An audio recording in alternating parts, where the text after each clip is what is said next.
సామాజిక తత్వవేత్త జ్యోతిరావు పూలే ఆశయాలను ప్రతి ఒక్కరూ కొనసాగించాలని సిపిఐ ముందుంటుందని సిపిఐ రాష్ట్ర కార్యవర్గ సభ్యులు తాటిపాక మధు పిలుపునిచ్చారు. కాకినాడ జీజీహెచ్ వద్ద జ్యోతిరావు పూలే 135వ వర్ధంతి సందర్భంగా మధుతో పాటు సిపిఐ జిల్లా కార్యదర్శి కె బోడకొండ, సహాయ కార్యదర్శి తోకుల ప్రసాద్, జిల్లా కార్యవర్గ సభ్యులు పి సత్యనారాయణ, ఏ భవానీ తదితర బృందం పూలే విగ్రహానికి పూలమాల వేసి ఘనంగా నివాళులర్పించారు. ఈ సందర్భంగా ఈ కార్యక్రమాన్ని ఉద్దేశించి మధు మాట్లాడుతూ జాతిపిత మోహన్ దాస్ కరమ్చంద్ గాంధీ కన్నా ముందే మహాత్మునిగా మన్నళ్లు అందుకున్న గొప్ప సామాజిక విప్లవకారుడు జ్యోతిరావు పూలే అని ఆయన అన్నారు. పూలే కుల వ్యవస్థకు వ్యతిరేకంగా అణిచివేతకు గురవుతున్న ప్రజల తరపున జీవితాంతం పోరాటం చేశారని ఆయన అన్నారు. ఈ కార్యక్రమంలో ఏఐవైఎఫ్ జిల్లా నాయకులు నాని, మహిళా సమైక్య నాయకురాలు గంగా, రైతు సంఘం నాయకులు నక్కా శ్రీనివాసరావు, సత్రబోయిన రామారావు తదితరులు పాల్గొన్నారు. కమ్యూనిస్ట్ పార్టీ మేము ఒకటే కోరుతున్నాం, ఆయనకు నిజంగా నివాళులు అర్పించాలంటే ఈ పాలకుల విధానం మారాలి.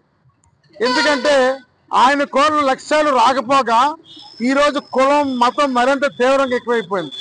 అంతేకాకుండా ఈరోజు బీసీలకు తీవ్రమైన అన్యాయం జరుగుతుంది. ఎందుకంటే జనగణనలో కులగణన జరగాలి.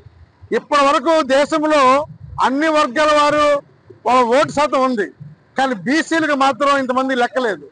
అందుకని దేశవ్యాప్తంగా జనగణనలో కులగణన జరిగితేనే వాళ్ళ జనాభా లెక్క తేలుతారు.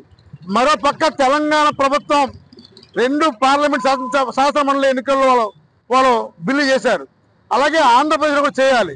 రాబోయే రాజమండ్రి కాకినాడ కార్పొరేషన్ ఎన్నికలు కానీ స్థానిక సంస్థ ఎన్నికలు కానీ ఈ జనగణనలో కులగణన జరిగితే అప్పుడు వాళ్ళు రావాల్సిన ఓటా వస్తుంది. కాబట్టి ఖచ్చితంగా నిజంగా జ్యోతిరావు పూలేకి నివాళులు అర్పించాలంటే ఈ జనగణనలో కులగణన జరగాలి. వాళ్ళు ఎంతమంది వాళ్ళ ఓటర్ దక్కాలి. అప్పుడే నిజమైన జ్యోతిరావు పూలే వర్ధంతిని సందర్భంగా తెలియజేస్తున్నారు.